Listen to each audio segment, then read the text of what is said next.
Hello, good evening. Welcome to another edition of CantinaMX podcast. Hoping to have a full up while. A full joining us. We are live on YouTube as we are not as on schedule as we normally would be during different times of the year, but we are on our Thursday night. A little late, but we are on Thursday night, 10:30, and so we do appreciate you that are listening. And of course, you can listen to this and previous editions of the CantinaMX podcast and the podcasts that are on iTunes as well as on Google Play. If you subscribe, then the podcast is downloaded and delivered right into your hot little hands, so you can listen to us at your leisure, which is what I'm sure most of y'all do. You know who you are. Anyway, my name is John Jagu. Glad to have you with us. If you can't tell, I'm not in the studio, shockingly, but I am driving back not to the comfy shores of Lakeway, Texas, on the south shore of Lake Travis, but to the north shore of Lago Vista as we have moved, which we did last week. And I think I've spent like 36 hours in the house since that happened. But anyway, we will get into that a little bit later. We have a lot to talk about tonight on the CantinaMX podcast. We are going to talk, of course, about Liga MX. Chivas, three games, 3 wins, 9 points. Astronomers have been reporting that there might be a Chivas comet sighting. We haven't been verified yet, but it's something that we will discuss a little later. We're going to talk a little Gerardo Tata Martino.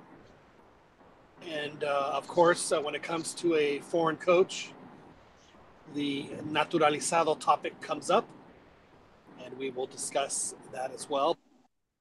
Our show tonight with the news and our reactions, opinions, hot takes, counter takes, arguments, and final gritos and screams and pushing and shoving about Carlos Salcedo and his decision, and Tigres' decision to purchase his contract from Eintracht Frankfurt.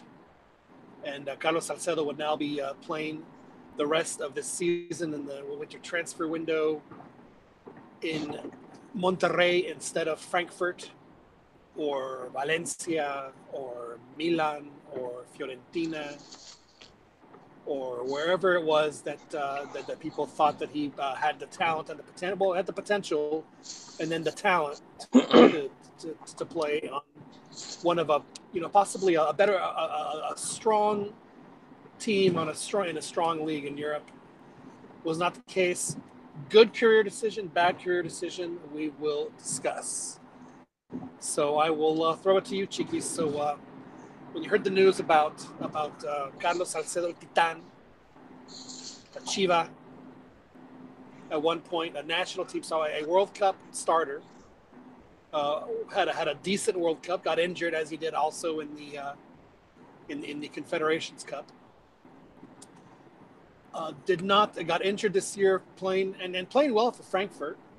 Got injured, he rehabbed, and instead of going back to Frankfurt, he decided to go back to Mexico. Chiquis, was this a good decision or a bad decision by Carlos Salcedo? I think it's a good decision. For him, he's probably making some good money at Tigres, so that's good. As far as like the national team, I haven't seen too much negativity. I haven't been keeping up a little bit, not as usual on Twitter, but I assume everybody's going crazy saying this is a bad decision and saying coming back to Mexico is not good, that you want all your national team players to be playing in Europe and all this stuff. So I'm sure everyone's going crazy.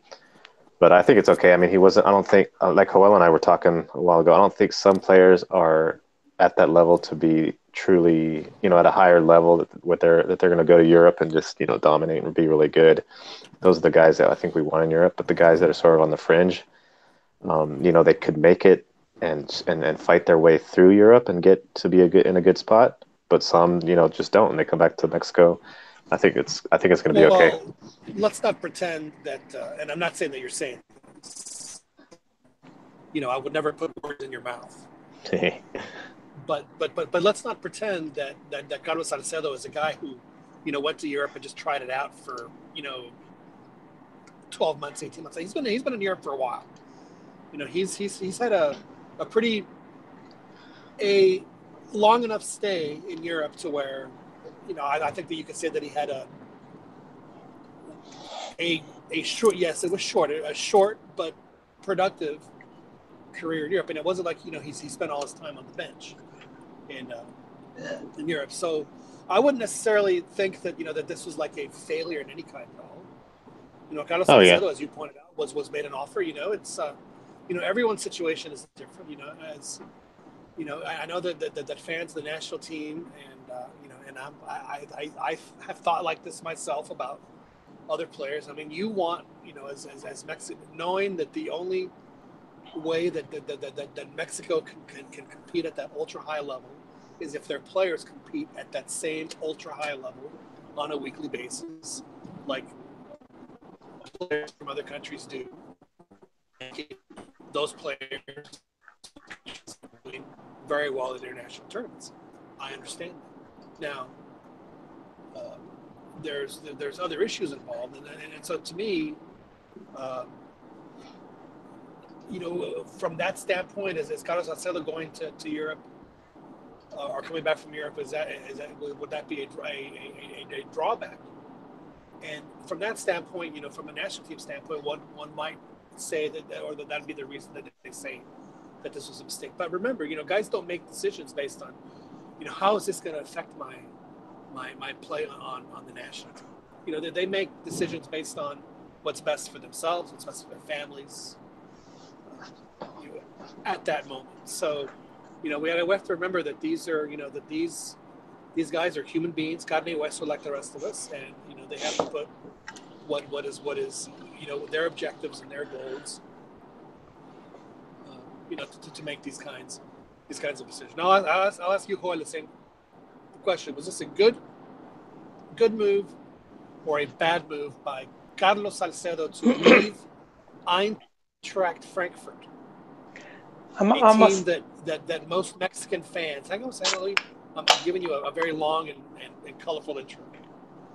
A team that most Mexican fans had never heard of before Carlos went there, and then they were instantly lifelong Eintracht Frankfurt fans because El Titan was on the team. So was this a good move or a bad move by Carlos Salcedo? And welcome to the show. oh, yeah, greetings, fellas. Um, I'm gonna say for him as a player personally, um, it's a good move. For the fans, it's not.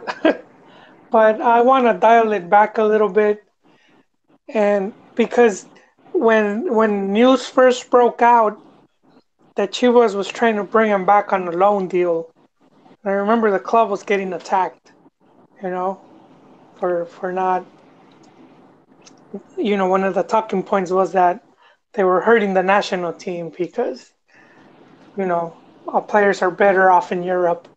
And then he ended up surprising everyone by signing with Tigres. And one thing I want to just tell a lot of the fans is, to me, this was more like Salcedo probably had his agent put the call out that I want to come back. I honestly don't think Higuera just woke up one day and said, you know what, I think I'm going to go. I think I could land Salcedo. You know, um, I really do think that he wanted to come back, and I respect his decision. I know he mentioned family, and I know he just had a kid recently. He was born in Germany, but that's one thing to keep in mind. If his wife is there, his wife probably wants to raise their kid in Mexico, where she has family, where the kid is bound to have, you know, cousins or other kids to play with.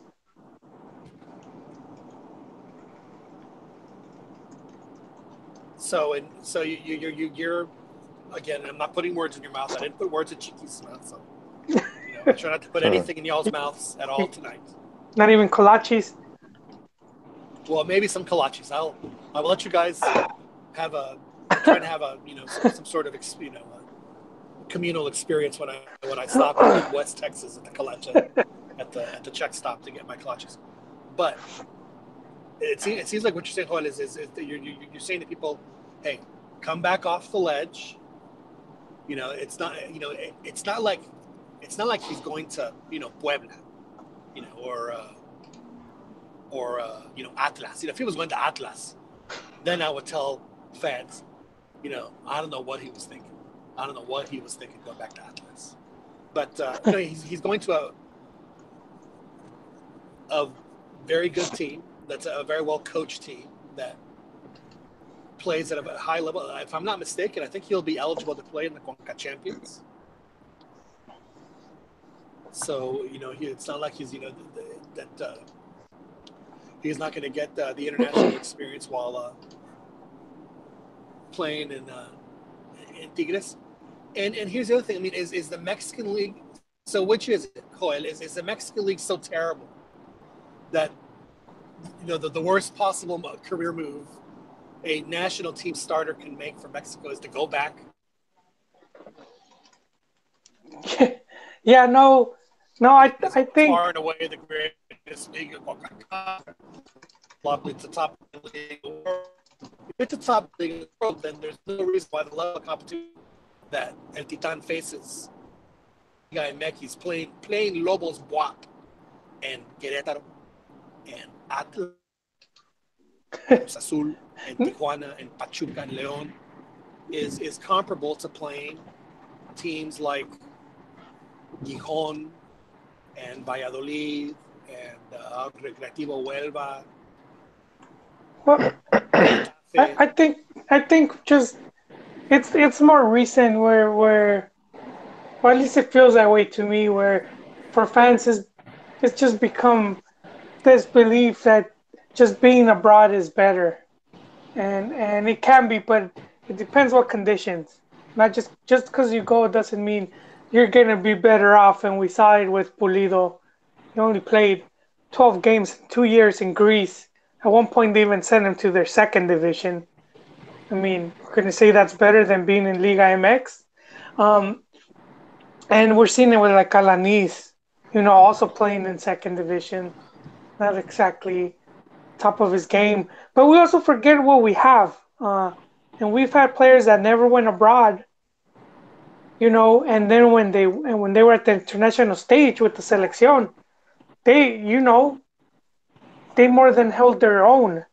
We saw it with like Beto Aspe, with Emperador Suarez, Cuauhtemoc Blanco, all of these guys, even Luis Hernandez, and no matter who you put him up against, they matched well. Could you imagine how insignificant players like Ronaldo or Messi or Luis Suarez, Kylian Mbappe,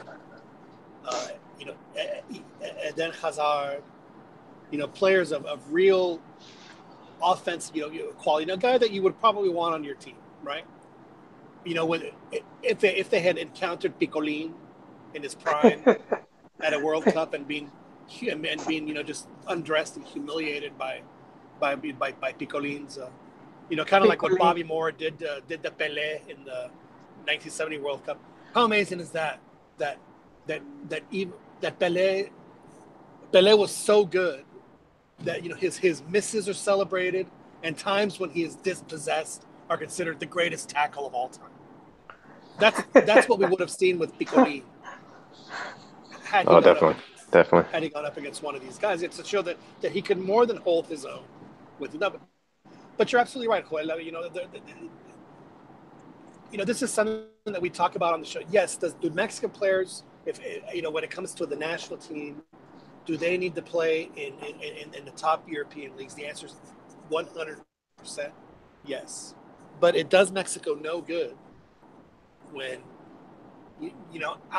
right now, is there any Mexican player who is playing with an absolute top team in an absolute top league right now? And the answer is no. No, but you know what, John? I There's want only to like 7 or 8 guys. I want to dial it back a little bit. It's something you said was about Salcedo had just recovered from injury. If I'm not mistaken, he's been injured twice. Yes, And, 3 times. and three. Wow, when this is where we dehumanize players as fans, because he needs to think about his future after football. The fans aren't going to start a Kickstarter and raise money for him, or put his kid through college. So these are things he has to think about. And if Tigres is willing to pay him top dollar, sometimes up to like 4 or 5 million, it being Liga MX, we don't know the numbers. I think the highest paid is Gignac at 6 million. Right. I'm guessing Titan could probably get anywhere between 3 and 4. But I mean, you get a contract like that, which is like 4 years, you know, that's about $12 million. Plus, sometimes they offer you perks like a house.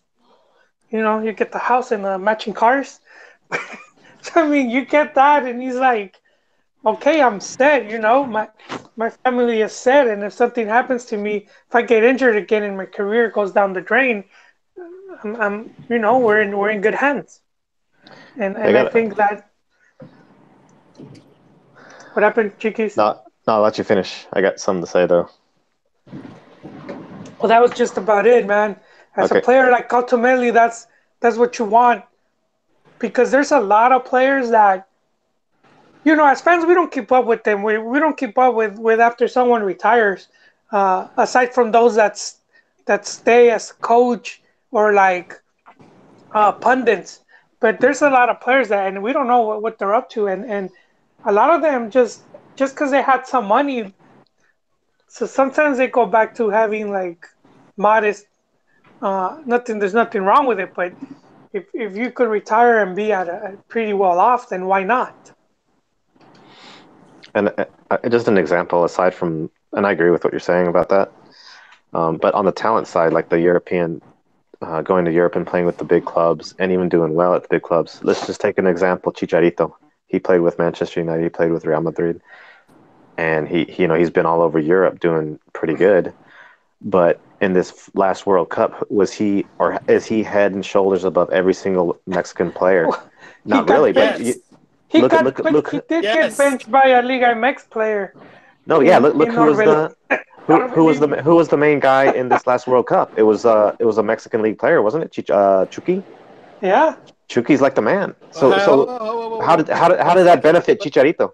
How did that benefit Chicharito Oh on the snap! national team? I like let's this break. Chiquis. Where's his level? Let's Where's his head and shoulders above the rest of the Liga MX European talent? Dude, Chicharito was far and away Mexico's best player at the World Cup. He was At this last World Cup. Yes, at the last World Cup. Whoa, man. He set up the first goal. Did he not? Oh, his little Scored a goal in the post. free game. It was the only one that showed any kind of urgency against Sweden. The only one. So yeah, I think Chicharito was in this particular case head and shoulders above everybody else. In this particular tournament, I say yes.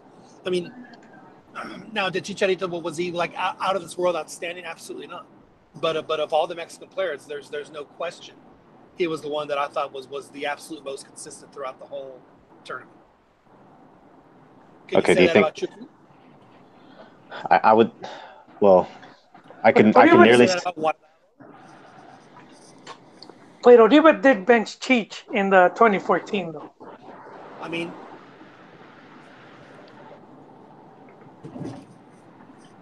he did, and I don't know if that was Oribe only scored the one goal, although he did assist on the second one, which Chicharito already on the pitch. But I think in this particular World Cup, I think that he was the he was the.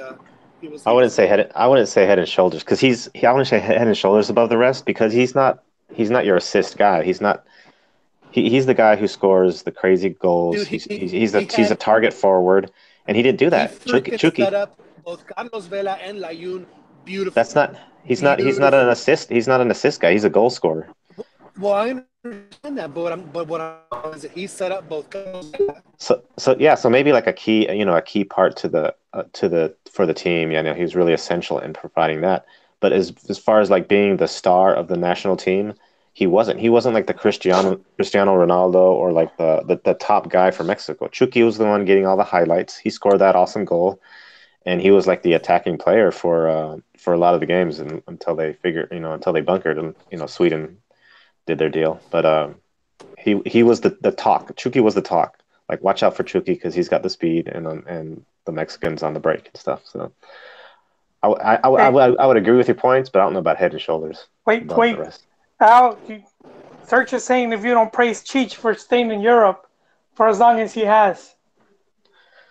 Yeah, I do. I'm glad he has, and I think part like what John is saying, like say he is head and shoulders above the rest. I think part of it is because he did stay in Europe and he fought it, and part of it is just his mentality, just the way he is, his personality, his mental state of being a fighter. Yeah, exactly. So it's part of him that's doing it. I don't think it's just like being in Europe is it's like going to give you so much benefit that if you're not going, then it's a total failure.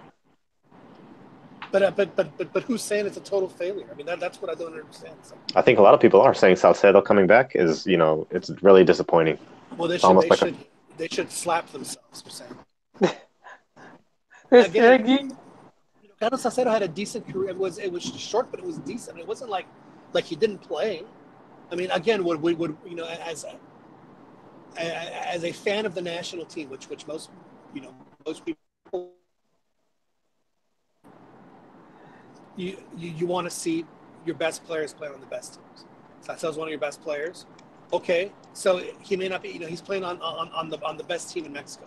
Is that not good enough for fans? Why is Liga MX seen as a failure?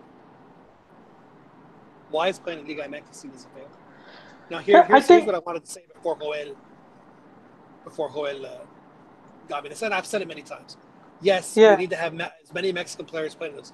But it does us no good when we only have 7 or 8 guys playing in Europe. Mexico needs to have 60 guys playing in Europe. They need to have 70 guys, 80 guys playing in Europe. That's how Mexico, if they want to compete on the national team level, that's how it happens. And the only way that happens is if Liga MX gets better, and frankly, it's as well. So it's not a terrible thing to have good Mexican national team players play in Liga MX. Anyway, please go ahead. No, I was just saying. I'll jump off my soapbox. I was just gonna say, as fans, a lot of times we just don't give the league the respect it deserves.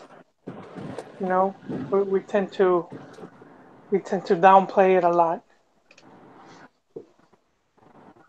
But I mean, anyone that's been following long enough, we've seen the type of talent that's come out, and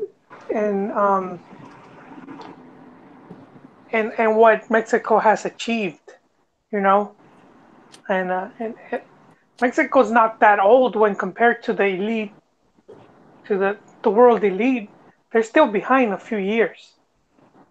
League didn't really become professional until like the 60s, host first World Cup in 1970. So I mean, it's slowly getting there. I don't think fans a lot of times realize how difficult some of this stuff is. Just I know there's quinto partido, but just remaining in like top 15 of the world for like over 30 years now. That's no easy task. Very few teams have stayed that relevant for that long. Talking about Uribe is it's a good sort of example. Also, he's like he's like a really good player, and he never went to Europe. I don't think I don't know. I don't blame him. I think going to Europe might have been, too much. Oh, I like what he's a late Oribe. bloomer. He's a late bloomer like Luis Hernandez.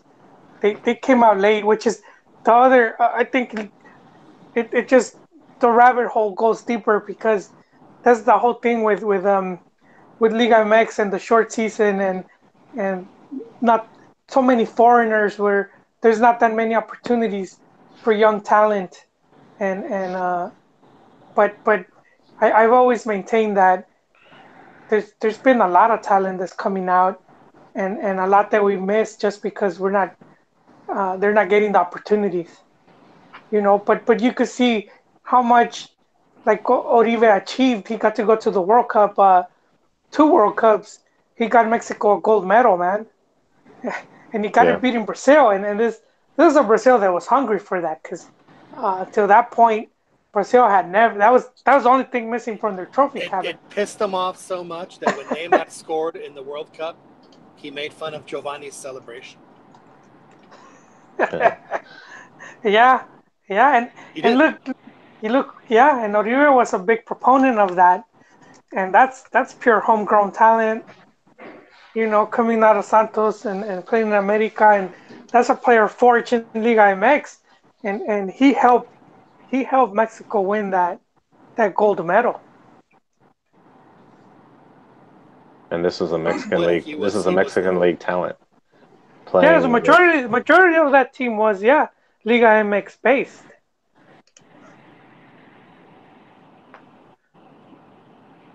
Well, I think the only one that was playing in Europe was Giovanni, was he not? Everyone else was Liga MX.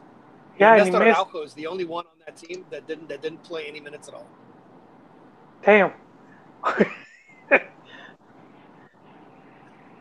And let's not forget. I mean, that team. They beat Brazil. Yeah. They beat Senegal. They beat Japan. They beat Switzerland. With Senegal at the youth at that level, they're a powerhouse. Not so much at the world level, but at the youth level, Senegal is a really strong team. Yeah, but all of those teams ended up in this last World Cup, the 2018 World Cup. So those generations grew up to be really good teams. So there is that. So I guess the consensus is, I think from all of us is, that this is not by any means a move that was a disaster at all. And as Juan says, you have to remember that these guys are human beings. They're not a bit of binary code in Football Manager. Or EA FIFA. And the same this third injury, the quirófano, they could have told him, hey, one more injury, and that's it, And Right. He must have been like, well, I need to secure my contract. I need to secure. And it could be maybe he just really likes tacos machacados. Yeah. Estilo pirata. That happens too. And frankly, could you blame the guy for wanting to go back to have some? He's I'm sure that the taco situation in Frankfurt is probably not as good as it is in Monterrey. I'm just gonna throw it out there. He prefers churros over strudel. He wants a churro with relleno de cajeta over a strudel. Yeah. So eat his Wiener Schnitzel and his brews. Maybe he just misses cerveza indio. Cerveza indio. That would be we are here at CantinaMX, and if I'm not mistaken, Joel, I believe you are enjoying a michelada tonight. I am. It's the Tecate or Tecati, the Michelada Diablo. Normally, it's if you want a michelada, you want the one made, Pica? Pica no, not at all, man. Not at all. It's that it gets the job done. So it's like as tepid as chili you would serve at a retirement home. Yeah. That's the level of spiciness that has. Yeah. Well, that is unfortunate. And of course, by me saying that, I just realized that I killed any chance we ever had of having Tecate Michelada Diablo style sponsor the CantinaMX podcast. So I apologize to you. I know, and it would be I a apologize to you. decent, good sponsor. But I think we hit Yeah. all the So points on Salcedo, man. You know, yeah. I think I would just say for fans, not be so hard, man. Just being Liga MX, you don't automatically suck. If it Right. if his level goes down, it's not because of the league. A lot of times it has to do with what's going on at the player's personal life. You know, And again, Cuauhtemoc never went it's not like abroad. yeah, it's Moncho not like he Morales went. never went abroad. Huh? Ramoncito never went abroad. Yeah, Bofo and he got, Bautista. yeah, all these guys that always measured up. Callito, man, we always sing Callito's praises in his game Gallito against took Croatia. Come on, man. Modric, Rakitic, and Servic. He went up all We took those. him to Gallito school. Yeah, he fucking the rooster. You That's know, right. he showed him who the rooster was. Uh, That's right. who's who's who's who's huevos? You know, who had the huevos in the field. But yeah, man. So I just think sometimes we shouldn't be blaming the leagues, which I know some fans are gonna hate this, but same with like MLS when you see like Gio, you know something is going on with him where he just his quality fell that low, and I don't think it's because he's in this league, you know. Right. Well, I mean, It's I people want also tend to forget that Giovanni's been playing for what 13 years. that's a long time, man. Since well, he was in Yeah. Barcelona since he was like maybe 15. Exactly. So I mean, it's not like he's again they gotta you gotta look out for who you gotta look out for, and it's not you, Joel. No offense. They're not making a decision. Y él, ¿sabes qué? Porque yo sé que a él le encanta la selección nacional. Me voy a quedar aquí en Frankfurt para que esté feliz, Joel. It's not how they Yeah, think. no, that's not me. I don't. Now, Joel, before we jump into Liga MX talk, we should, since we're talking about the national team, as you all know, Gerardo Tata Martino was selected as the Mexican national team coach. 4-year contract, really 3-year contract, but part of the 4-year process, so that's really only 3 years, 2 years really, because then the World Cup is done, and then with the option to move on to the 2026 World Cup, which honestly is the best part of the whole deal. Well, he they asked about naturalizados, and he said, "Yeah, sure, why not? I don't got a problem with it." And of course, clutches were pearls were clutched. Excuse me, all over, not just Mexico, but the United States. Oh my God! He said the N word, naturalizado. It's okay. What are we gonna do? How is this gonna ruin the national team at least for the next 4 years? Blah blah blah. So, does it matter? Does it not matter? I say it doesn't matter. Joel, does it matter or does it not matter? No, not to the extent to have panties bunched. Uh, and we've been expecting uh, to have a naturalizado or two again, just because just because of the league. You know, if these fans are getting mad, they should have been livid when the league announced those changes in foreigners. You know, uh, Right. what do you expect is going to happen if clubs are allowed to field up to 8 or 10 foreign-born players? That just means there's going to be less domestic talent to choose from in the long run. Well, see, that's And what cracks me up about the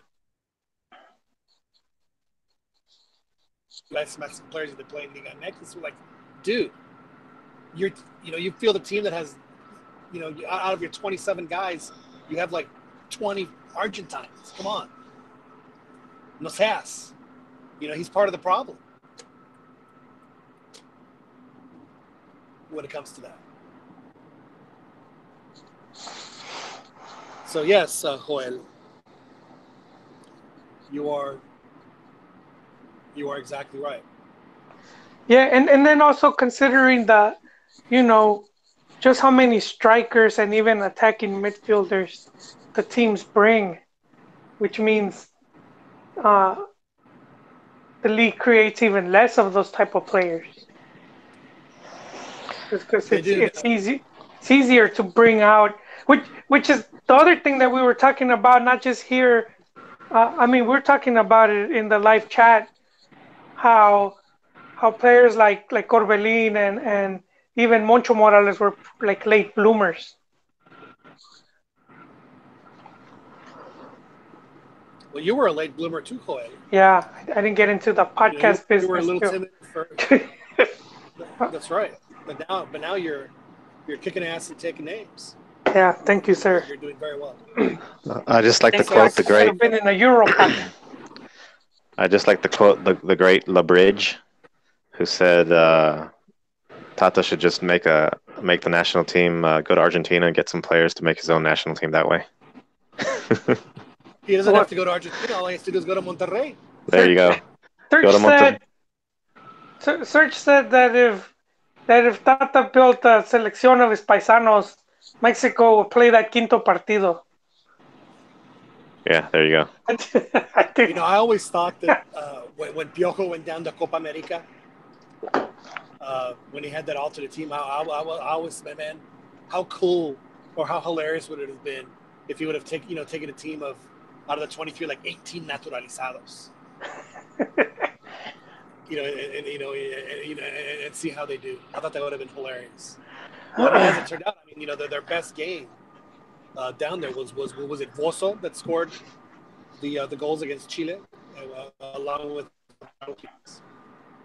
So, Chiquis, is this going to be a problem? You think? Is this what? Oh, what? No, I don't think it's going to be a problem. Well, I mean, it'll be a problem. Reporters and coaches will complain, and there'll be the same hysteria that goes on when this topic comes up all the time. But I have a comment or a reply that I'm gonna probably tweet to Serge on this. Is on his fifth game comment. Is I don't think they would make it to the fifth game.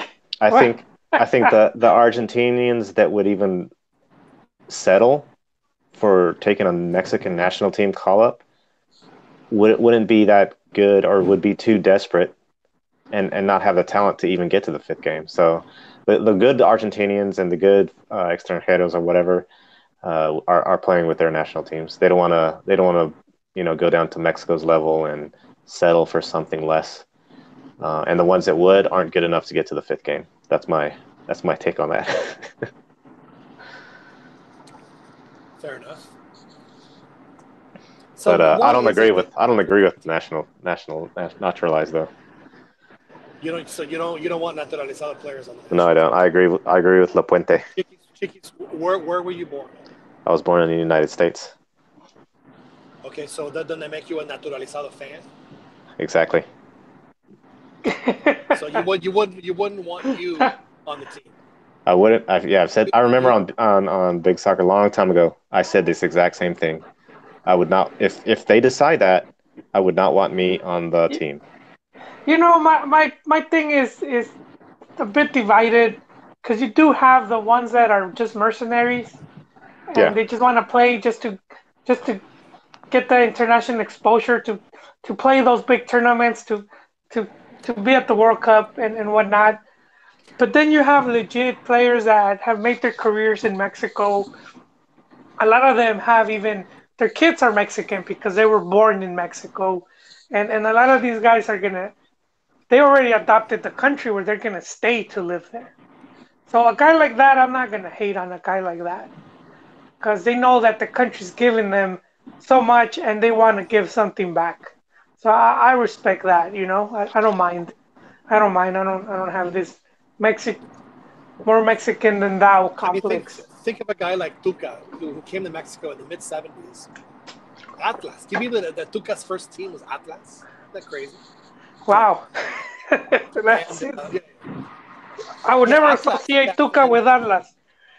Atlas back then had the Peruvian national team captain playing for them, like one Well, of the Argentine goddamn. Chumpitas. Anyway, yeah, it's crazy, Even more fun crazy fact. Atlas history. Anyway, Tuca's the guy who's made his, and say, I would say the same thing about La Volpe. I'm not a big La Volpe guy, but La Volpe, just like Tuca, I mean, they made their entire careers playing in Mexico. Wait, that 70s guy, that's a big deal, man. Peru might not be that much of a team right now, but 70s Peru, man. They were like Man, mini tell me you, that was Brazil, man. They were sure. they They won the were 1975 Copa America. they were a These team They to were a good watch. these are They, low level. These are lower level guys, though, man. Like you, what? and not to diss What? Tuca, and not to diss. Chicken. No, I'm talking about Tuca and La Volpe. These are Oh, low. These are lower level guys, though, man. Like I, take this for example. What if Oh, Messi? oh,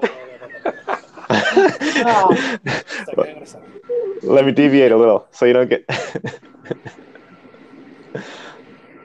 Dude, you had better not trash anything about Tuca and the career that he had in Mexico, because he Hey, was an outstanding.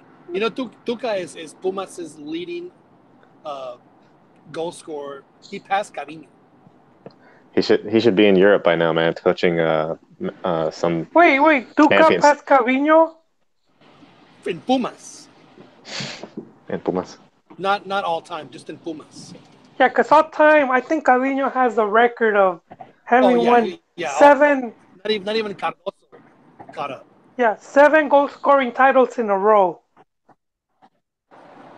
It's He like was a bad. See, just by just he by never showing played up, he in won. Brazil. Yeah, he never played for Brazil, ever. It's just shocking to me. Shocking. Yeah, Yeah, there's all these like great names and even coaches that have come through Liga MX, and we seem to forget. Just because automatically, especially now, we just assume everything good is just in Europe. It's like we don't. I had a fun fact for you guys. The Super Clásico number 150. Coach, What about it? coaching. Well, coaching America was Bielsa, and coaching Chivas was Leo Binhacker. That's like the type of coaching matchup you see at a Champions League or a really top league when you put things into perspective, man. Champions League light.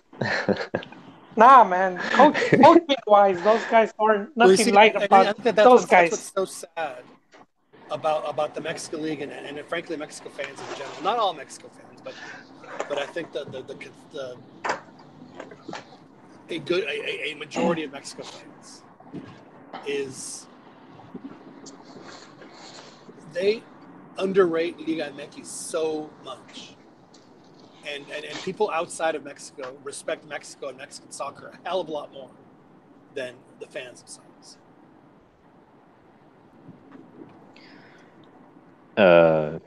I can see that perspective, but I would sort of disagree in that these fans don't really hate or despise their own country or their own league, but they hold in higher regards other leagues because of all these star players, as a lofty goal for their own players. So it's not really. I mean, it's like Higuera, hay niveles or whatever. They recognize where it's at. My other example for this would be like, say, what if Lionel Messi in Barcelona was like as a youngster in the youth leagues before even getting called up to Argentina? What if he found some Mexican girlfriend or whatever, and then he fell in love with Mexico after visiting her parents or whatever, and he decided to go live, or You reading us your fan fiction, chickies? yeah, this is some fan fiction. Your romance fan fiction. Yeah, and Lionel Messi was like blowing up in Barcelona, but his first call up, he decides to go play with Mexico, and he takes Mexico to win the World Cup, while all by himself, like single handedly, puts the team on his shoulders. Are Mexican fans going to put an asterisk on that World Cup win? Are they going to be like, well, it's just some dude? What? Our Mexican players were like, give the ball to Messi, and he actually did something instead of the reality. They said give the ball to Messi, and he scored like 3 goals every game, leading Mexico to win the whole World Cup. I would be like, is this Mexican soccer? Did Mexican soccer really win the World Cup? Is this a product of the youth Fuerzas Básicas and Liga MX that winning masquerades everything? Yeah, possibly. In my mind, it would. In my mind, I would be like, that's sort of cheap. It's like not what I want, but it would be tainted. Yeah, it'd be the asterisks. It'd be the pro there. What not? Well, it's like when you. So that's my perspective. So bad, and then you get like some like cheap imitation of it. You're like, like if you really want an Oreo double stuffed cookie, you just gotta have it. And they bring home the Hydrox. You're like, it's like if I want a churro, but inside the churro is a strudel. What? I don't know, man.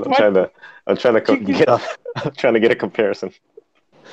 Because Serge asked, does it matter? Like, does it matter if you have some naturalized guy winning the whole title for you? And well, you know what? Italy had naturalizados.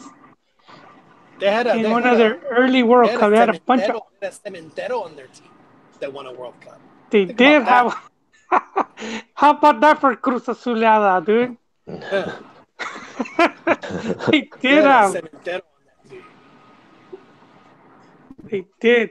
Gamo, man. They had Gamo, who never played first division in Argentina. He played first division in Mexico before going to Italy. But even in the earlier Cups, they did have some Argentine naturalizados. Granted, they were probably of Italian descent. Man, it happens. Spain won an Eurocopa with a naturalizado. The people care one way or the other now. It's just to me, it's just not that big a deal. It's just not that. My own personal. Yeah, I don't think it is either. But I welcome the heat that people give La Puente or whoever else. It's fine by me. It's funny because I remember when the whole Guille Franco thing happened, and frankly, Guille Franco was kicking so much ass in Liga MX that why wouldn't you want a guy like that on your team? But it just he just happened to go into a terrible freaking slump. Just never worked out. But for the 2 years before that, he was killing it, absolutely killing it.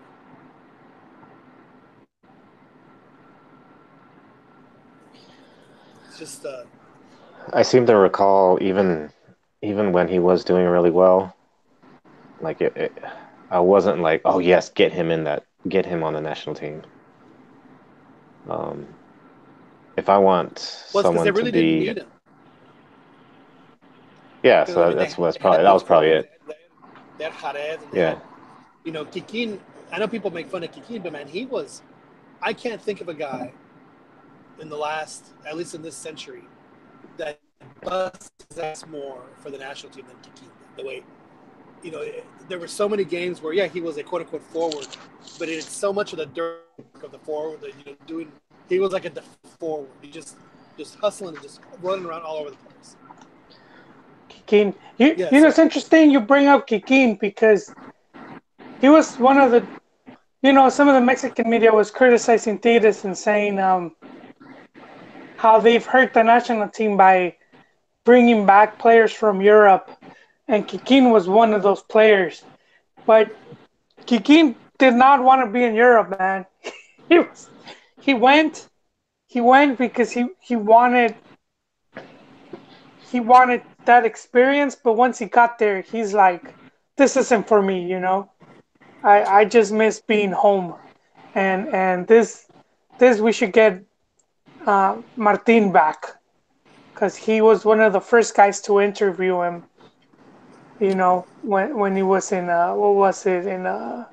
Benfica, and he traveled over there, and he Right. interviewed him, and he told him off the record though, like, dude, I don't I don't like it here.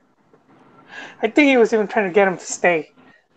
We need to get Martinez to confirm, but he just didn't like it, and I think that's the other thing where, as soccer fans, we forget, not everyone adapts well to living abroad. You just might not if you're not comfortable, you're not gonna play good. Kikín was he was the bully for St. Kitts and Nevis. Bully. He bullied them, man. He would score all his goals against like the most mediocre teams ever. Dude, he played well against good teams, man. He did all right. Yeah, but he like scored like That 4 was goals Sage. against those teams. Sage was also a bully. If you look at when he played, Oh yeah, he had that Gold Cup where he scored 15 goals because they played him. Like, I forget who it was. Sage is impresionante. He was, man. That guy did bully those poor guys, man. Because those teams, those guys really are very semi-pro, and you're playing against taxi cab drivers and panaderos and security guards and stuff like that, dude. I forgot who.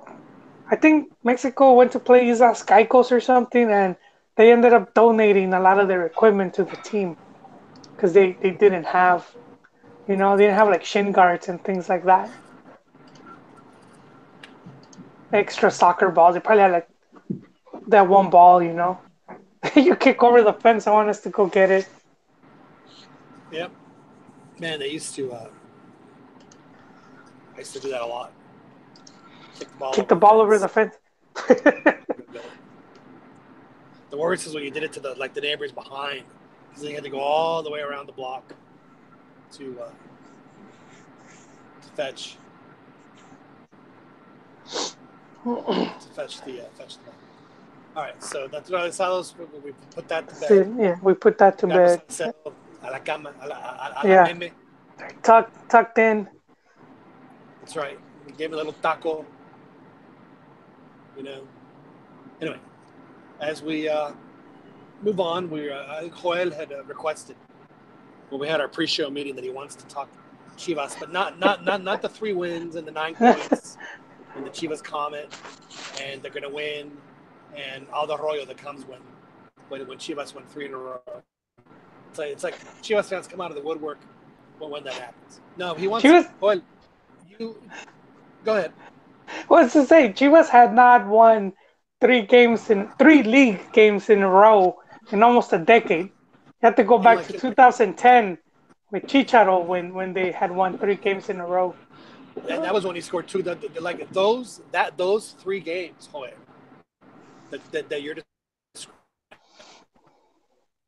that you're because he scored 2 goals apiece in each of those games. Each goal better than the last. His last goal was a riflazo from outside the area with his left foot. Yeah, which is funny because then later you saw him score a goal like that with Man U, and they started saying how Cheech game was getting better because he was in Europe. And I was like, dude, did you not see him play in Mexico? He had already scored goals like that. Right. Exactly. Anyway, but that's not what we'll talk. We'll talk about Chivas' success here momentarily. But what you want to talk about, Joel, is Chivas' television contract, because you have it on good authority that Chivas is. It's not really a for-profit deal. It's more like a Chivas charity that they're on other channels. It is. Hey, this is a good. I would think this is a pretty good analogy. How would you rather be with your girlfriend if she was exclusive to you, or if you had to share her with like 4 other guys? Not just 4 other guys, but 4 other guys. Okay. Well,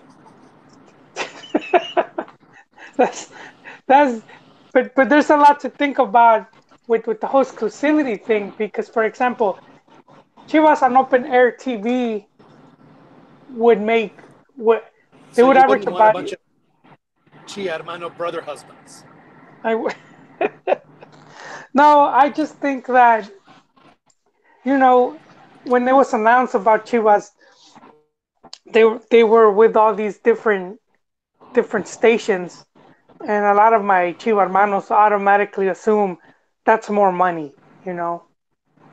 But we have yet to see the numbers, and with one thing to one thing to keep in mind is, for example, on open air TV, when they were with Televisa, Chivas was averaging 11 million.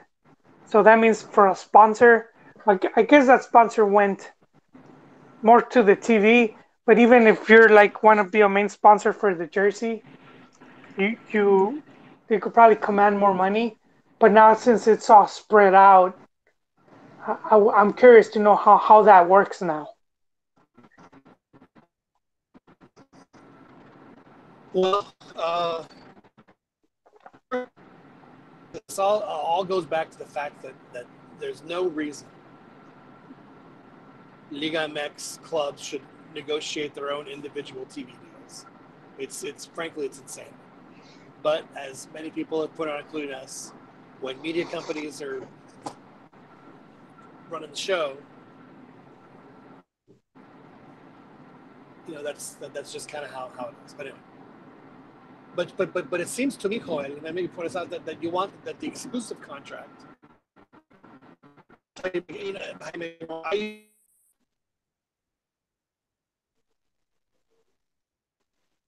This argument all the time with people.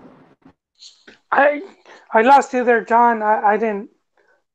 The connection got lost. I didn't hear what you said. Fade in and out. It's kind of I'm in a dead zone.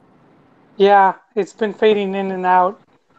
No, what I was saying is that I believe, Joel, that maybe I don't know if you agree with me or not, but exclusives are the way. Yeah, well, yeah. Obviously, I think you get way more money.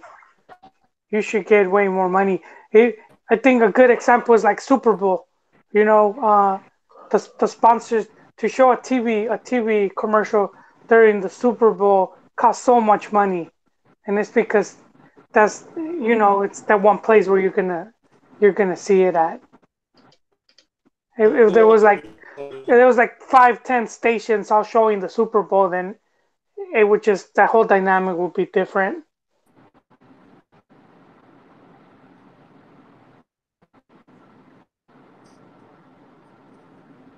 I do want to break news if that's all right. Now we're not going to be able to run our commercial on the Super Bowl. It didn't work out. We deadline, boy, we missed the deadline.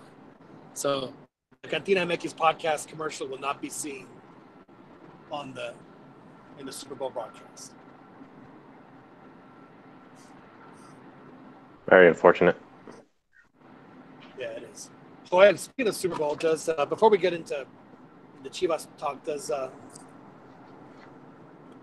the city of Los Angeles? I know that they've had Dodger fever. Do they now have Ram fever, Joel? Yeah, and Laker fever because LeBron. LeBron is back. Yeah. Well, I don't know if It's he's too like bad. back. I just know he's playing with. Oh, okay. So Ram fever has taken over Los Angeles. Let me ask you this, Joel. Has it taken over Los Angeles enough that you care about watching the Super Bowl? No, I never watched Pointy Ball. So it hasn't. So it obviously hasn't. Ram fever has been afflicted by Ram fever. Well, not to me, and I mean, I've never been a fan of teams that jump around. When you're in St. Louis and then San Diego and then LA, I don't see how that feels like. I just never been a fan of that.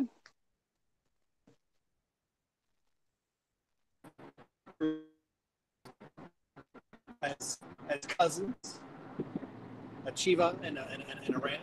How do you say Ram in Spanish? I don't. Test both of you boys. Anybody know? Ram. No. Los No. Rams. No. Is it Borrego? What? What was that, Ese. John? What? CAR.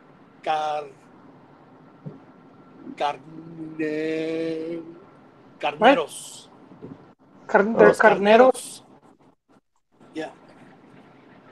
Los Carnero. Carneros de Los Angeles. Or now they say Los Rams, as Chiquis pointed out. All right, So Joel. here. Well, one thing I Yes. wanted to point out here, I found the article, and it says Chivas avoids lawsuit by, by agreeing on a deal with Televisa. So basically, for they were gonna get sued for going with TV Azteca. Breach of contract.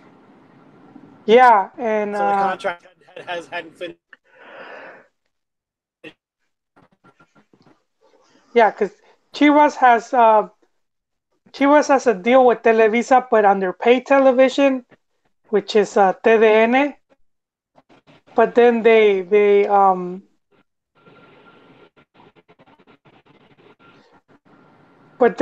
in order to avoid the lawsuit, yes, according to El Universal, the only way Chivas could prevent legal action was by providing free-to-air rights to Televisa for free.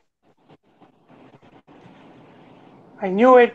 I knew it. I said it at the pod when when when I don't know if you guys remember when TV Azteca aired that commercial saying Chivas is back home, and then the Right. next day Chivas had to put an official statement saying we're not, We we don't know what haven't you're signed talking a about. contract with, yeah. And I was like, I'm pretty sure Televisa saw that commercial and they phoned in Higuera and they're like, hey, go get Daddy's belt. You pissed us off, and that's been going on. It finally came to light. So I mean, damn, that's one televisora they're not getting money from. I still would like to see the numbers to see how much better they're doing or worse. Well, here's I would assume that when they originally signed their contract with Televisa, ooh, cars getting totally ripped up by the cops. Anyway, they had right of first refusal. In other words, they got first shot at negotiating a contract, and if someone offered a number, then they probably had a right to match or beat it, and then they would get the deal. If they didn't, then so be it. But so I'm sure that there's probably something that along those lines as well, in that sense. But so it makes. So now they're not just free on TDN, aren't they like on 6 different networks right now? No, I think they do get paid for TDN. It's just not a lot. But free to air, that's where you want to be at. And for Sure. Televisa, it's free. So, ouch. Also, then Televisa. That's hilarious. Yeah, that's where you get. And for the last broadcast was 10.6 million viewers between TV Azteca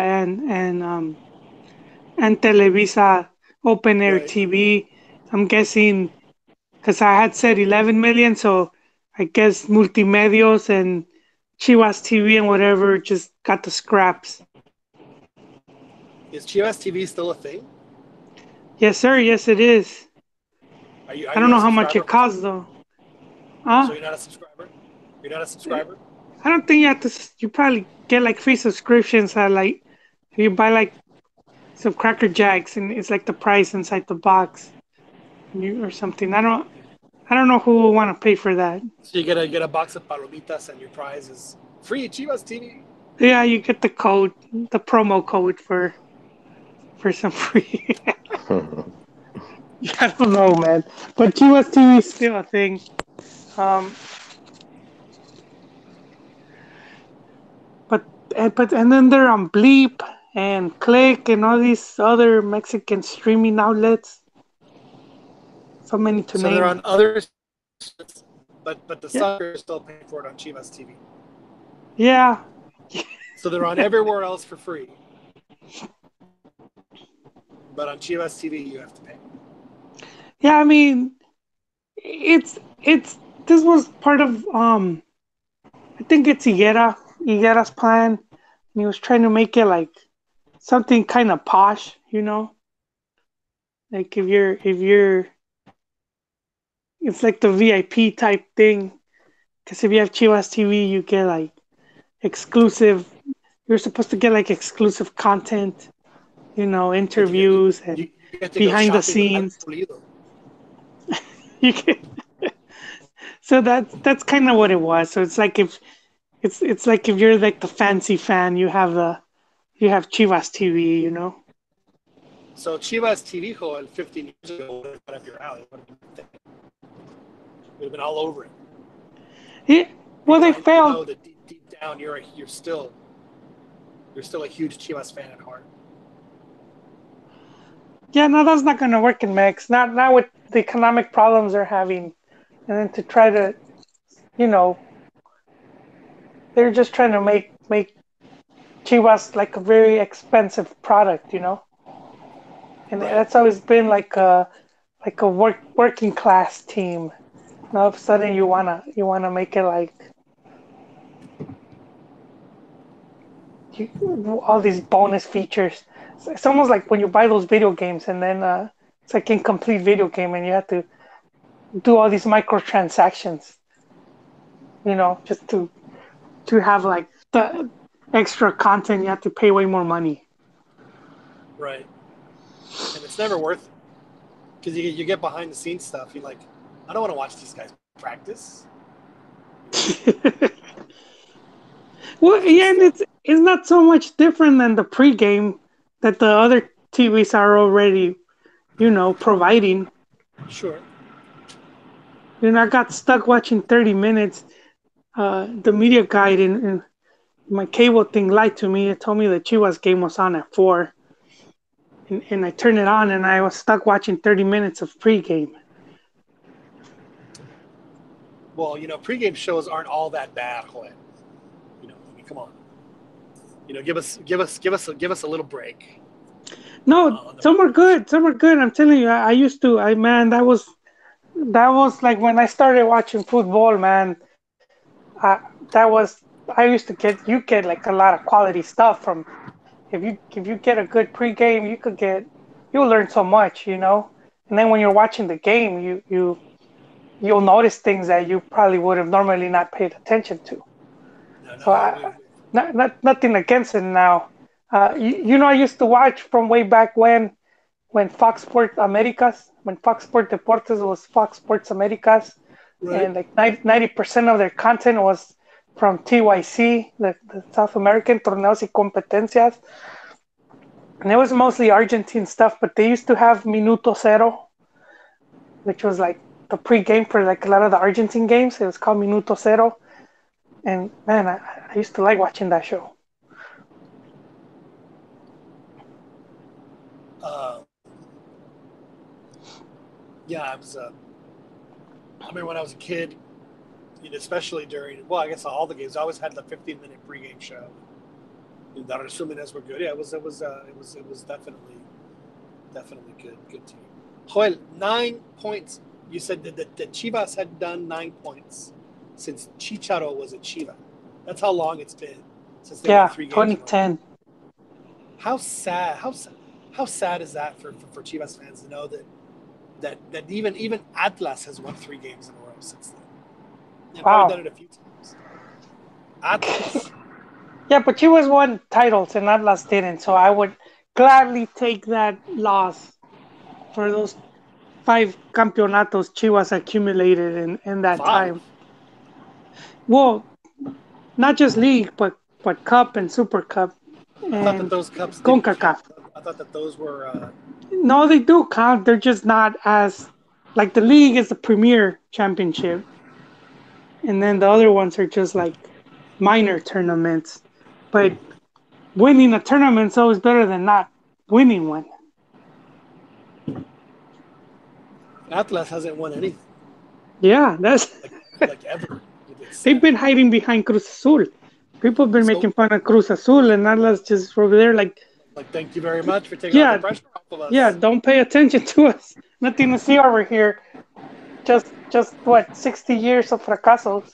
So is it the goatee? Is it Cardoso's goatee? Is that what has led to this rebirth of the coming campeonissimo? No, I wouldn't say campeonissimo. I wouldn't. Players.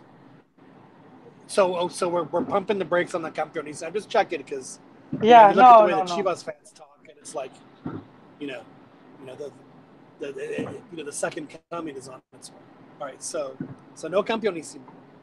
No. But what has been the secret to Chivas' success over these past 3 games? Is it Alan Pulido? He scored a couple of game winners. Well, you know what? The talent was there, and this is a team that had been winning prior to the desmadre. So basically, they managed to calm down all the bad stuff that was going on. You know, all the in-house fighting between like Almeida and Higuera, and then you had this group of players that were beginning to like they were trying Revolt. they were trying to revolt. So that's why a big reason why the team did with they kind of clean house. They let go and they're saying that's one of the reasons also why they sold Orbelin. He was one of those. He was one of the yes, and the players that stayed, and then the ones that came in,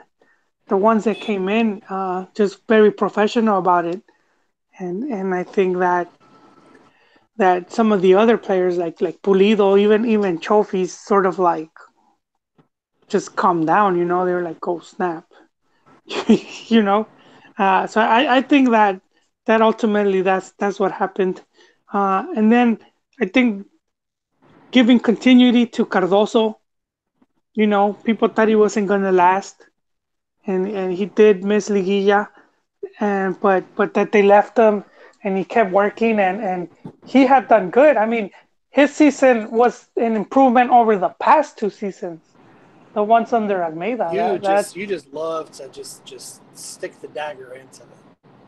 Well, no, one thing with Almeida is that I think he gets blown out of proportion. He did good stuff, but I think a lot of fans just make him bigger than it was. I think he hit a lot of his deficiencies well. He went like a whole season without winning at home, and I didn't see any criticism. And it's like, yeah, no other, that just shows how much love that guy had. But that's not something that you should overlook. And when we see why he wasn't able to land clubs like maybe in Europe or bigger clubs in South America, I think that's some of the things that they look, how is he doing in league? How well is he doing? And he just didn't convince a lot of people that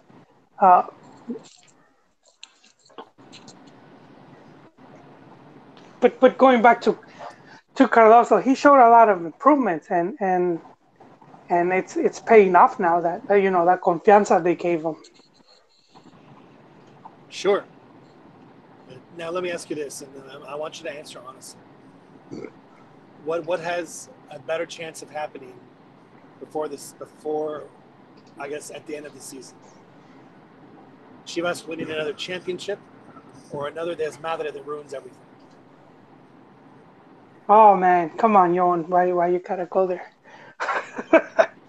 No, I think I'll say I'll say the club they learned their lesson. They learned their lesson. It was like 2 years of a lot of this madre, and I think So you're telling me, hey, it was. I'm gonna change this time. This Well, time no, I'm gonna change. No, they just backed down because they saw how much it was hurting the team financially. Just missing out, just missing out on Liguilla. I forgot how much money is it that you lose, and to lose three tournaments in a row to not make Liguilla, that's a lot of money. It starts It adding up. is. So they were like, okay, time to take the. So yeah, I don't really see any desmadre anymore. I think, but I also don't think the team will win the league. Not this tournament, but maybe in the next two, they should be contenders. I see the Chivas Comet already. It's beginning to, I could see it entering the orbit. So the Chivas Comet has now, has it been spotted or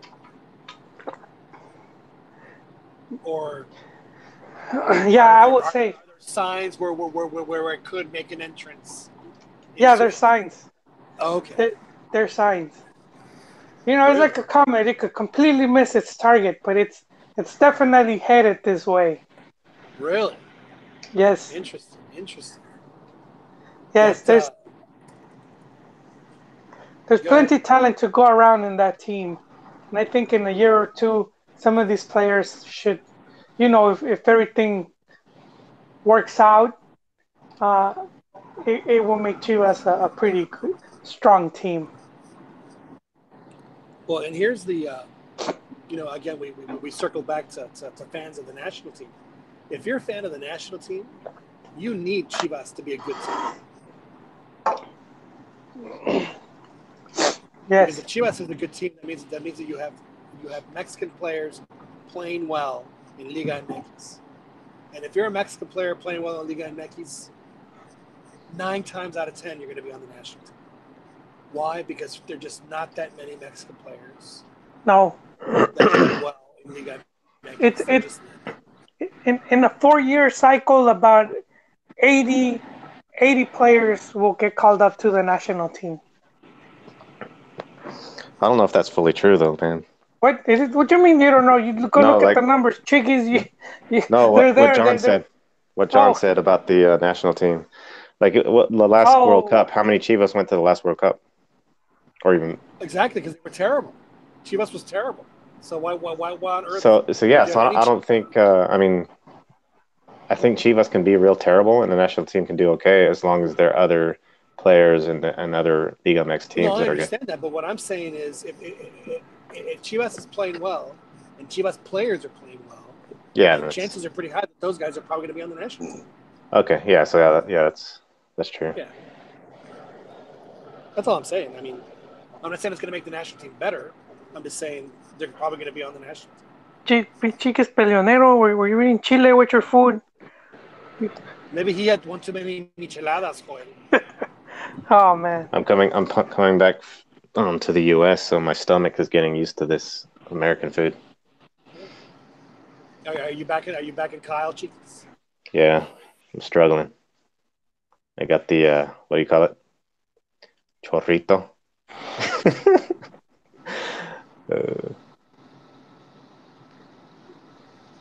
Well, gentlemen, I'm like 2 miles away from making my customary stop here on the highway. So when that happens, I'll step off for a moment.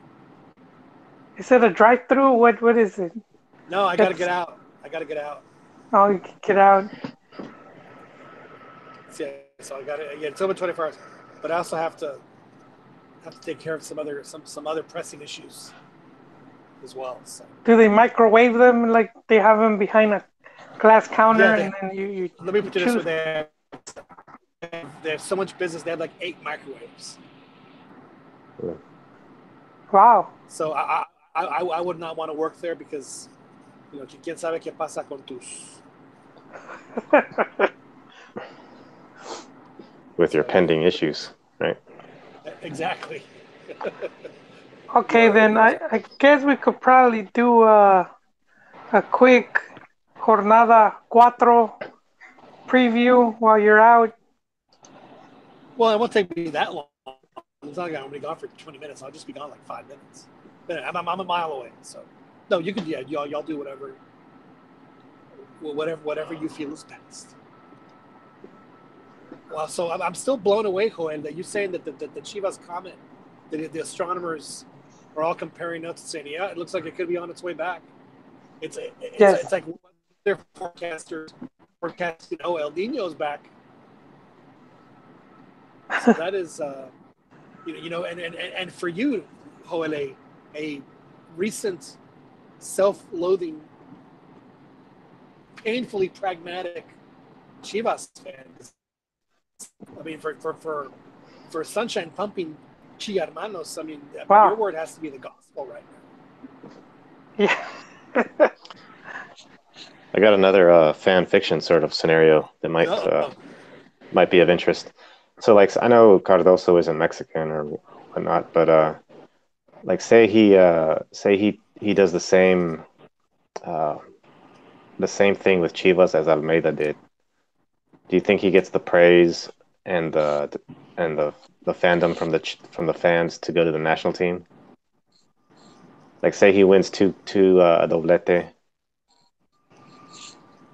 and another Copa MX. Do fans want him for the national team later on? I I don't think they think they. will. I think they will. Just Chivas fans, they could be very like they're a bunch of homers. They were asking for Almeida, even though there's more qualified options, just because I do I'm think at, there is that Chivas hype machine, and okay, and I that's do think interesting. if he does well, he'll become a candidate. That's interesting. I have my doubts, but yeah, that's good to. That's interesting to hear. I have my doubts too, Chiquis. I think that that there might be maybe some, definitely louder than a whisper, but not screaming from the rooftops like it was. I was advocating for Almeida just because I thought that the next coach would have to be a coach that was familiar with the talent available to him in Liga MX. So I thought that he was an excellent option. But I think that, as Joel pointed out, his agent kind of, Oh Yeah, yeah, did him in. His agent yeah, literally did him in. exactly. it's interesting what Rigo says about Almeida though and his tactics. That there, I mean, he praises him like no other. Well, I'm gonna hold back on that, and we'll see how he does in MLS with Yeah, St. Joe, and we want to see how he does there because uh, he never, to me, Almeida struggled against the top teams pretty much every season. You know, hmm He is did that beat Tigres in the final. he did, but to me that was more Tigres losing that game than Chivas winning it. There, I said it. I said Ooh, it. Controversial. Nah, not so much. Look at that game when they played in El Volcán, and Tigres had more than enough opportunities to have won that match. Can I tweet? Can I tweet that quote out then right now? Oh snap! Well, yeah. If you want, go ahead. Go ahead. I Uh, get a lot of hate already. It's gonna be like in context, chiquis. I won't. I You, won't say. I won't say who said it. all the two hermanos are gonna. But it's like why say it now? It's been a couple years. Yeah, I'm sure. guessing John is in his Kolachi run. Um, so real quick, Jornada Cuatro. I guess we could highlight the best matches. Uh, Hands down, Rayados America is gonna be the game of the week. Um, America's now on a 23 game unbeaten streak, and Rayados has been pretty fire. They spent a pretty penny, so I think this is an interesting game to watch. And then you have Pachuca Pumas. Pachuca, of course, because they brought in Palermo. So you got to see. And Pumas has been struggling. They're not the Pumas de made Liguilla. They seem to have, what was that picture, Chiquis, that said relapsed? They seem to have relapsed. Yeah. The Pumas have old. And then there's Toluca Tigres. Tigres just lost to Cruz Azul at home. Now they're visiting Toluca, who's coming off a defeat as well. Controversial defeat at against Chivas with that goal that was on the line or crossed the line. It's one for the ages. But Tigres has been struggling, man, and not sure if Salcedo will start, but that's one thing to look out for. But Tigres can't afford to keep dropping points like that, uh, especially since we could say their last season was a fracaso. Yeah. So we have that, and then finally there's Chivas, who are the leaders right now. They are the leaders, but I'll say America is they're a game less. Yeah. So I just have to point that out. But Chivas are 3 for 3, but 5 games won in a row between league and cup. So Chivas has been on fire, while Santos has been pretty much in decline. They haven't been as strong as they were previous seasons. They have been selling a lot of their talent, and they've been struggling. So I think Chivas could. I don't know if they're going to keep their winning streak, but I wouldn't be surprised if they could steal a point from La Comarca Lagunera. You forgot to mention Necaxa should be up there on the first spot. They're down they're 2-0 and haven't played the third game like everyone else has. Well, also Cruz Azul Cholos. Cruz Azul, they didn't start so good. We had that one kid that was wailing in the stands. They lost to Chivas at home. But then they bounced back with that huge win over Tigres. And now they're hosting Cholos. And Cholos has Oscar Pareja, the former MLS guy that was a Colombiano, and a lot of people wanted him to take over the US team. But he was overlooked, and he's now in Liga MX, and he's been struggling. So let's see how they do against Cruz Azul, who seems to be just getting their bearings now going. I think that game's also gonna have some interesting things. The other matches, I don't know, man. They're the bum fights for me, Chiquis. Yeah. There's It's interesting a that there's dumpster 4. fire in the background, and yeah, Veracruz, Puebla, Atlas, Lobos, Buap. That's like a bunch of drunks fighting at Denny's at 3 a.m. I don't, I don't care. Someone's That's, gonna yell "World Star." We don't, I don't know. These games like who, who, even though for Chaflas they're pretty high up. They're higher up than they should have been. But I do think didn't America smack them around recently, put them back in place. yeah. Yeah. It's interesting. There's 4 games on Friday though. So America's gonna be on Friday. Cruz Azul is on Friday night. Oh yeah. There are 4 games on Friday. Yeah. And then 4 on Saturday and just 1 on Sunday. Chivas is on Sunday. I only see 2 games on Friday, 4 on Saturday, and 3 on Sunday. Well, the medio tiempo is messed up. Let me see. Oh, that's not a surprise. For Friday I have the bum fights. Veracruz, Puebla, and Atlas Lobos Buap. And then You have to be a true fan, a true Liga MX fan, No, dude. or get paid for it to have to sit through those. yeah, I was telling Chiquis this is like seeing drunkards fighting at Denny's at 3 a.m. That's right. just ruined my pancakes. And then for Saturday, wait, Chiquis, I'm bad. 3 games on Friday. No, 2.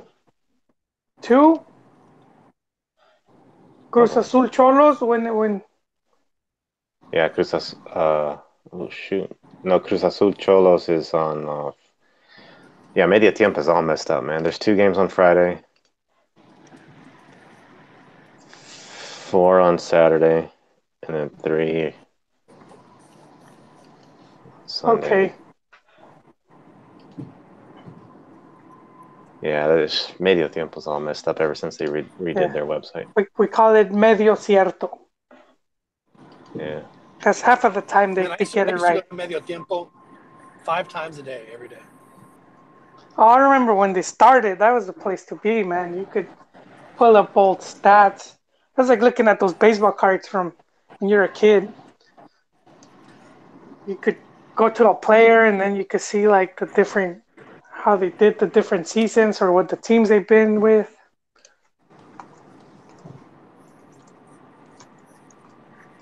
I haven't seen their opinion columns.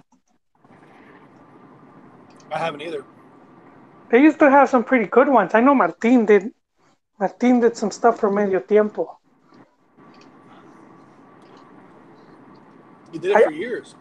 Fun fact: I have two stories on Medio Tiempo, both uncredited. Really? Yes, sir. I'm so old I can't even remember what they were. Oh man, I can't remember anymore. And we're going back almost maybe more than 10 years. Yeah, definitely more. God dang. God damn, I'm old.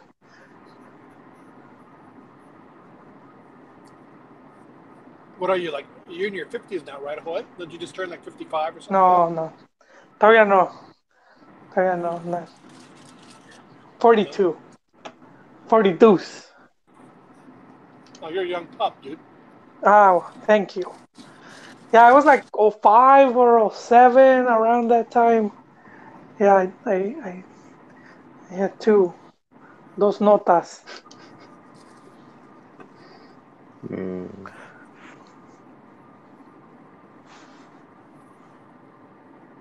That's if I had my soundboard, I'd be playing the sad flute for you right now. Wait, sad flute, why? Because you had 2 uncredited stories on Medio Tiempo. Oh, no, I knew they were. I knew they were. I didn't mind. I didn't mind. There's no big deal. It was collaboration. So. Actually, Martin once mentioned me in one of his Medio Tiempo columns.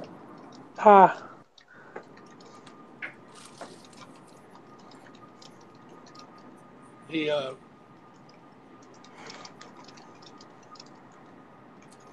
said, so don't let his name fool you. He's one of us. Then it was during the 2011 Gold Cup where I forget what we were talking about, but like how like the U.S. had a bit of an advantage because at least size-wise they were much bigger. But the biggest difference that Mexico had that they'd never had before was speed, and that was what was going to end up doing them in. And we ended up being right. Yeah. That was quite the Gold Cup. So who does Chivas play? Chivas plays Santos Laguna. In Torreon? Yes, sir. Does the streak continue, Joel? Maybe not the win streak, but undefeated streak. I would say they would get a point, which would be all right with me.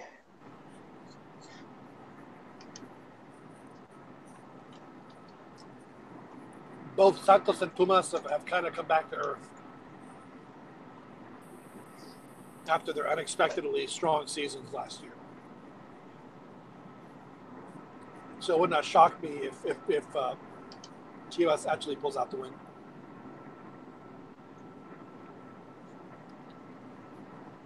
It would not be a surprise. Chiquis, I talk about Pumas, but I don't know how depressed I can get while driving. I don't know if it's safe for me to be that depressed while I'm driving, but it is. It's a sad state, Chiquis. Hey, maybe I need to be moved to Mexico City or something because when I went and watched Pumas, they won, albeit against Leones Negros. Maybe I have the Regal good luck charm. The Rigo effect. Did you And sit in the VIP section? he did. He paid like what, $15, Chiquis? How much was it? Yeah, I paid like $15 or whatever to be in the VIP. And he had a server right there, and he could be like, get a foot rub. You had table service? He used the server as a footstool. He's like, just. Isn't it kind of lost on you because, I mean, all you're going to be ordering is bottled water, right? Yeah, but Chiquis would be like, with a twist of lemon, just a twist. I'll send it back if it has more than a twist. If I'm feeling risky, if I'm feeling risky, I'll get a Coca. A Coca. And I was disappointed they didn't have the sopas Baruchan. No, they had donuts. They had palomitas. They had. But you mean palomos? No. Yeah, because Palomo. palomitas con chile, and that's a palomo. That's a palomo? Oh, okay. Yeah. Them donuts are look sort of good, though, man. What kind of donuts? They're just like glazed, like frosting glazed donuts. Sort of weird seeing donuts at a game. How bizarre, yeah. But Were they good donuts? I don't know. Mexican donuts just seem. I didn't taste them. I had the Bimbo donuts, and they're like, they seem weird, you know. No. We used to go to a place called Donas Coronado. They were delicious. Oh, where was this at though? Like Monterrey? No, come on, dude. Seriously? DF? No. Of course. Yeah, I mean, why on earth would I ever be caught dead? Going to the provincia. It's the provincia, yeah, man. It's Acapulco. I mean, why bother? Yeah, because I noticed some Liga MX stadiums sell like the cup of noodle stuff, and I was like, I imagine it would be and stuff. That's the Azteca, man. I mean, that's kind of dangerous. You get pissed, you throw your boiling hot water at someone, but is it no longer that hot? I mean, I don't. That's why I was Chiquis. You didn't get a cóctel de camarón, Chiquis? No, they didn't have that. I didn't eat anything because I was saving some space for some tacos after the game. What was the taco situation like? It was good. It was my friend. He has a taco stand. He had I had carnaza. I even tried, which I normally don't. What is it? Cheek and tongue. I like tongue actually. It was delicious. It was pretty good. I usually tongue. don't. Yeah, I usually don't do that, but just don't watch it being made, and you're fine. I remember the first time I saw. Actually, my mom was making tongue, and I saw the whole tongue. I was like, "What the fuck is that?" You know, it's like that's dinner. And I was like, "I'm not eating that." And I remember when it was in taco form, I was like, "Can I have some more, please?" It's like that kid from. Please, sir. Yeah, have some more. That was me. Where is that from? I keep this. From Oliver Dickens, Oliver Twist. Right. Oh yeah, there you go. You want any more gruel? That was me. But yeah. Oh man. But Chiquis, you should have had something, you know, just from the VIP, you know, like just. I got a bottle of water. No, like some food, you know, just even if you didn't need it, just because, you know. No, because before the game. Instead, like, take this away. Oh yeah. I didn't even have him come over though. I was like at halftime, so I got up and we went to where they had all the drinks, and we went over to them instead of, you know, like, sir, come over here, please. You ring a little bell, and they come to you, Chiquis. How did you call him?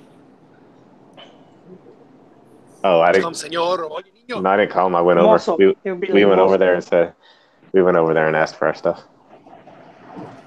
They have, like in the stadium, they have underneath the seats or underneath the one of the sections, they have like a little section inside the cement where they put a bunch of ice, and that's where they keep all their drinks and stuff. Their bottles. when I was in working for NFL Films, we did a game at the Azteca, preseason game, and we went down one of those tunnels where it spit out at the end of that, and there was so much ice that you couldn't see the exit, the vomitorium into the stadium. That's how much ice was there. It blocked the exit. Yeah. Bueno, chicos, on that note, I have to get going. Work beckons. Work beckons, yes.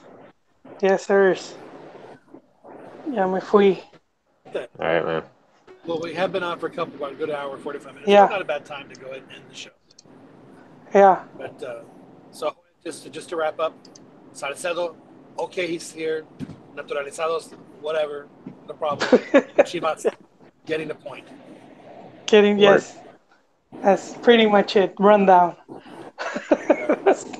Good rundown. Chiquis, you're Salcedo, okay, no big deal. Naturalizados, not really. I'll be okay without him. I would never root for a team that has someone like me playing for him.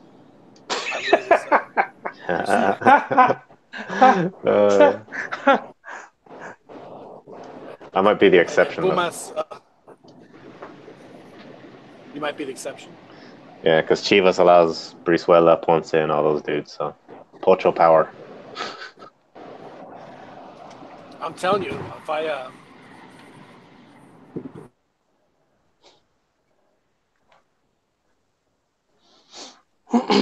Pocho's FC. Yeah. That'd be a great name. Well, good to have you on, Chiquis. It's been a while, Chiquis. Joel and I have been doing a lot of gentlemen's agreements when I've been driving. So guys. It's good stuff. Chiquis was traveling. He was on the road. Well, that concludes another edition of the CantinaMX podcast. Thank you to Serge and all the other folks that were contributing on the chat. Obviously, I wasn't able to contribute on the chat because I'm driving back from Dallas to Lago Vista. But for Joel Aceves and Albert and Chiquis Campa, my name is John. Glad to have you with us again. We'll do this again next week or maybe even earlier, depending on our schedules. But again, the best way to follow us is to subscribe to our podcast on iTunes or on Google Play. And that way, when we do record and post a podcast, it'll be sent directly. You might even set up a notification to let you know, hey, the pendejos did another podcast, so maybe I should listen.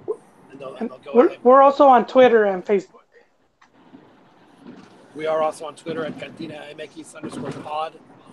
And on Facebook, which I couldn't tell you what the Facebook page is. Instagram also. And Instagram. We're on Instagram? Yeah. I had no idea. Yeah, but I probably. Yeah, but the face and the Twitter are the ones updated the most. Now let me ask you this, Chiquis. I mean, you probably run our Instagram page. Will the CantinaMX podcast have made it for you when Alan Pulido follows your Instagram page? Oh yeah, man. Yeah, especially if he puts like an Instagram story of a video of him like getting a massage on his leg, you know, or something like that. And then he says, shouts out, man, I was at the Valle Verde, waiting for players. I got to meet some. I think Pulido just took off, man. That punk. So you went to Valle Verde. Why did you go to Valle Verde?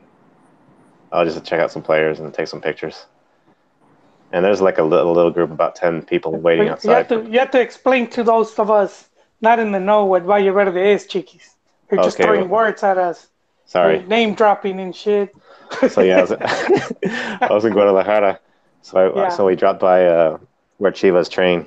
That's what it's called, their training camp. Their training camp area. We went and I was watching the under 17, but for the senior team it was closed practice, so we were like waiting outside the gate. And as the players drove out, they in their fancy cars and stuff, some of them will just stop there and they'll even get out and take pictures with people. Yeah, a lot of fans go there for autographs and pictures. Yeah, but I think did you get the prized and coveted La Chofis autograph? No, I told this dude, and I don't know what this guy acted like he knew what he was talking about, but I think Chofis was injured, and He is. at that time, so yeah, and he got his. He- I think he had surgery or something Yeah, yesterday. he went under the knife. He might miss the majority of the season. For what? Uh, I think it was a knee or I don't know. Yeah, knee injury. I forgot the injury, but Oh, he had to get surgery. Yeah. I'm actually a little disappointed in my trophy chaser buddies Yeah, Yeah. that have not given me this information. I was chasing him, but and then Pulido, I think he had his windows rolled up and he just took off. So you were literally trophy chasing trophies. That's awesome. Yeah, That's TM. the best thing I've heard all day. Bueno, Now chavos. you did I'm pose. out. You did pose. Later, man. Good to have you, Joel. Now, Chicas, you did pose with a player of Chivas Femenil, correct? Yeah, I was a So you goalkeeper. did get a picture with a Chivas player. Yeah. Yeah, she was a goalkeeper. So how long were you in Guadalajara for? Actually, just 2 days.